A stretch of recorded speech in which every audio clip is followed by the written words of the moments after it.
Seja bem-vindo ao Casa de Oleiro. Eu sou Homero. E eu sou Bianca. Caminhe conosco por esta história. Curta este vídeo, siga o canal e permaneça conosco. Cada capítulo é um passo nessa jornada. No alvorecer da humanidade, após o grande dilúvio que purificou a terra, os descendentes de Noé prosperaram. A humanidade era um só povo, com uma só língua e um só propósito. Partindo do leste, encontraram uma vasta planície na terra de Sinar, e ali se estabeleceram. As famílias cresceram, as vilas se tornaram cidades, e o coração do homem começou a se encher de um novo sentimento, uma ambição que ecoaria através dos séculos. Naqueles dias, todos falavam a mesma língua. A comunicação era perfeita.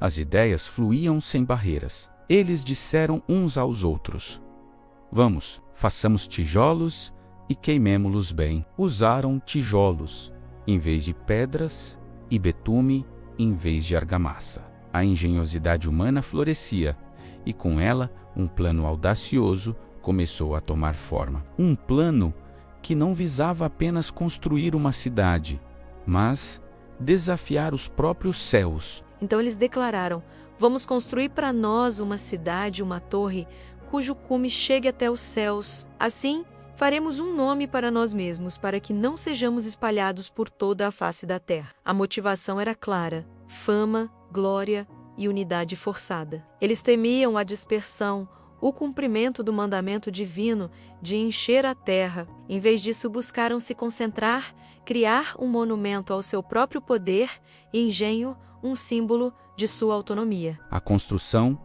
começou dia após dia. A planície de Sinar ecoava com o som do trabalho. Tijolo sobre tijolo, a torre subia, uma silhueta arrogante contra o céu azul. A cidade ao seu redor crescia, um centro de poder e orgulho humano. A torre não era apenas uma estrutura, era um altar à ambição humana. Cada andar construído era mais um degrau na escada da presunção, uma declaração de que o homem poderia alcançar qualquer coisa por sua própria força, sem a necessidade de Deus.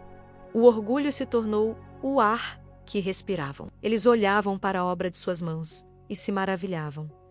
"Vejam o que podemos fazer", diziam. "Nada nos será impossível." Esqueceram-se do Criador que lhes dera a vida, a inteligência e os recursos. A torre era um espelho que refletia apenas a sua própria imagem, e eles se apaixonaram pelo que viram. A unidade que antes era uma bênção, agora se tornara o motor de uma rebelião coletiva, uma conspiração contra o plano divino. Mas nada escapa aos olhos do Altíssimo. Do seu trono celestial, o Senhor observou a cidade e a torre que os filhos dos homens estavam construindo. Ele viu a unidade sendo usada para a vanglória. Ele viu o coração do homem se desviando, buscando a imortalidade através de monumentos de barro. Em vez de buscar o relacionamento com seu Criador, a ambição deles não era construir um lar, mas forjar um nome que rivalizasse com o dele.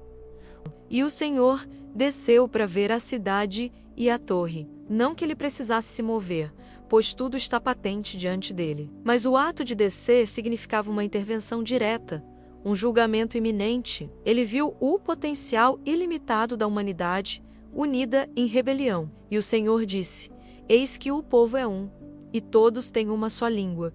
E isto é o que começam a fazer. Agora, não haverá restrição para tudo o que eles intentarem fazer." O problema não era a construção em si, mas o espírito por trás dela. A ilimitada capacidade humana, quando desprovida de humildade e reverência a Deus, leva à autodestruição. A torre era apenas o começo. Se não fossem contidos, que outros atos de arrogância e desafio viriam a seguir. A intervenção divina não foi um ato de ciúmes, mas de misericórdia. Era um ato para salvar a humanidade de si mesma, para frear sua corrida em direção ao abismo do orgulho. Então Deus agiu de uma forma surpreendente e engenhosa. Ele não destruiu a torre com fogo ou terremoto. Ele não aniquilou o povo. Em vez disso, ele mirou na fonte de seu poder unificado, A linguagem, o Senhor disse: vamos, diçamos e confundamos ali a sua língua, para que não entendam a fala um do outro. Foi um ato de criação ao contrário. Se no início ele deu ordem ao caos, agora ele introduziria a confusão na ordem presunçosa do homem. De repente, no meio do trabalho, o caos se instalou. Um pedreiro pedia um tijolo, mas seu ajudante lhe entregava água. Um arquiteto dava uma ordem, e seus trabalhadores olhavam para ele com expressões de total incompreensão. As palavras que antes uniam agora separavam. O som familiar da língua comum se fragmentou em um caleidoscópio de novos idiomas, estranhos e indecifráveis. A frustração cresceu, a raiva explodiu. A cooperação tornou-se impossível. O trabalho parou. A grande torre, símbolo da unidade arrogante, ficou inacabada, um monumento à loucura humana. O projeto que visava evitar a dispersão se tornou a causa direta dela. As pessoas começaram a se agrupar com aqueles que conseguiam entender, formando novos clãs e tribos baseados em suas novas línguas. A planície de Sinar, antes um centro de convergência, tornou-se um ponto de partida para a diáspora global. Assim, o Senhor os espalhou dali por toda a face da terra, e eles cessaram de edificar a cidade. Por isso, seu nome foi chamado Babel, pois ali o Senhor confundiu a língua de toda a terra. A humanidade, agora dividida por barreiras linguísticas e geográficas, começou a cumprir, ainda que involuntariamente, o mandamento original de encher e povoar o mundo. A história de Babel é um lembrete eterno.